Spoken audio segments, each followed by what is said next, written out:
Afrika Mashariki mbiri ezitegekebwa abavubuka bannayuganda n'ekigendererwa ky'okutumbula embeera z'abavubuka kono kwetandikirawo emirimu. Bano era bakkiriza nti omukago gwa East Africa bwe guba gwakula abavubuka basaanye baweebwa ekifo kya ku mwanjo. Stephen Kiprotich agenda okukulemberamu abaddusi bannayuganda mu mbiro zino era nga basuubira abaddusi okuva e Kenya, Tanzania, South Sudan n'awalala ng'akulira emirimu gy'ekikugu mu Afrika Mashariki. Ronex Kisembo Ttendo bw'annyonnyola. Abaddusi 10 okuva mu ggwanga erya Ethiopia abagenda okwegattako. Tulina abaddusi abagenda okuva e Tanzania nga bakulembeddwamu omukyala Zakia Mohamed Mrisho, ambasada waffe. Tulina abaddusi abagenda okuva e Kenya nga bagenda kukulemberwamu ambasada waffe Henry Kiprono Kirwa.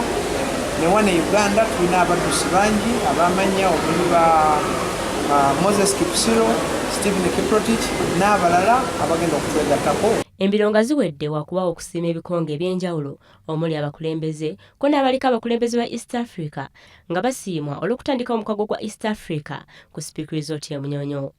Nga tusiima abakulembeze b'amawanga 6 agava mu buvanjuba bwa Africa abalina kye bakoledde omukago guno nga tutandikira ddala omukago gye gwava mu 1967. Tusuubira abanakiikirira abantu ab'enjawulo ab'okufuna ebirabo ku lunaku olwo.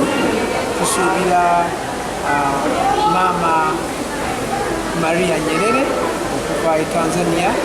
Tusuubira Oweekitiibwa Benjamin Mkapa okuva e Tanzania. Omubaka wa Tanzania mu Uganda Laudislas Komba annyonnyodde ebirungi ebiri mu kwetaba mu mbiro zino. Ono era akoodde bannamukago guno okuvaayo mu bungi okwetaba mu mbiro zino. To also encourage other people, your friends, colleagues, everywhere you see them to come and join this good cause of promoting East African integration process. So myself, I've taken 10 kilometers, my wife too, and some more will come, but please, everybody should join us and have fun also, but also behind us there is this motive of promoting East Africa, creating employment opportunities for the youth, and also protecting the Lake Victoria and River Nile. Embiro zino za kutambuzibwa mu mawanga ga nnamukago buli mwaka n'ekigendererwa ky'okutumbula obwegassi. Embiro z'omwaka guno ziri wansi w'omulamwa ogugamba okumalayo ebbula ly'emirimu bavubuka nga bayita mu by'emizannyo. Abaddusi bakweta mbiro za kilomita 1, 5 ko ne 10. Olivia Nakate, WBS TV Amasunsule.